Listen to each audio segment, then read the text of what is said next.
All right, well, we have the playoffs to look forward to when it comes to the Sharks. The other South African teams played on the weekend. That's the last we're going to be seeing from them for a while. Anything noteworthy? Yeah, there were some good wins from the teams, like you said, that won't be going any further in the tournament. On Friday night, we had the Bulls beating the Rebels.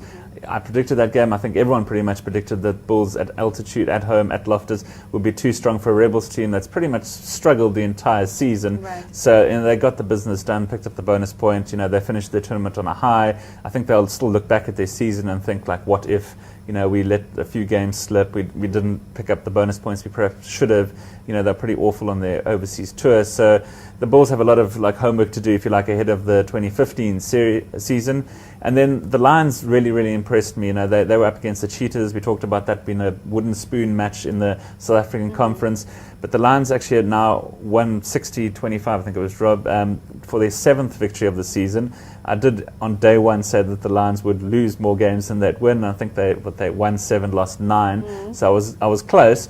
I was being correct, but it was pretty close at the end because the Lions really, really finished the season strong. I was really impressed with them. They're not a team that has a lot of Springboks at all. When you look at the Cheetahs, they've got 7 or 8 Springbok players. So a fantastic win at Ellis Park. They'll certainly build on this for next season. The Cheetahs are probably the sad story of South African rugby this season. Last season they were second in the conference. They were very much the 5th and last place team this year. So they'll go back to the drawing board. They're missing a lot of players. A lot of players have signed for overseas teams for next season. So I don't know how they turn around their fortunes.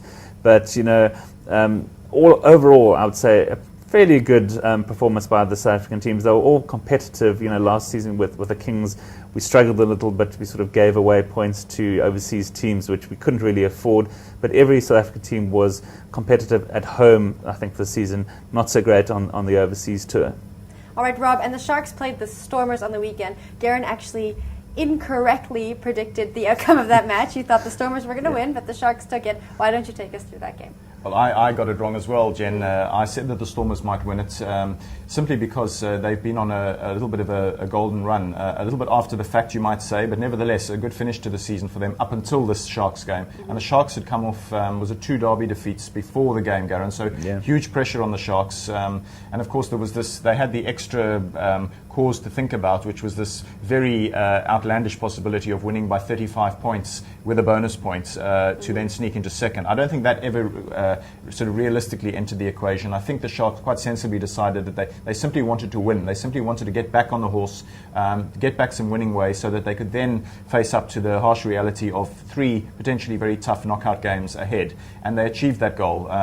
The scoreline flattered a little bit in the end because they scored a couple of tries on the break towards the end, which almost made it look as though they were going to achieve the fairy tale goal. But that never really was a realistic objective. And I thought that they did very well. They played what the commentators called sort of classic knockout rugby, which was a good omen considering that they now do go into knockout rugby. It wasn't the prettiest game you'll ever see. There were lots of sort of ill-tempered moments. I thought a couple of players sort of skirted the boundaries of legality and perhaps but lucky not to have had any sightings or anything, but a typical hard grinding South African derby, and a little bit of a correction for the Stormers, which some of their fans may be thinking may not have been such a bad thing, because it almost gives their management and coaches a little bit of a reality check on where they actually are. They lost at Newlands by 24 points to the Sharks, full stop. That's not a great result, and the Sharks will take a lot of comfort from managing to win so convincingly at Newlands going into the game against the Highlanders.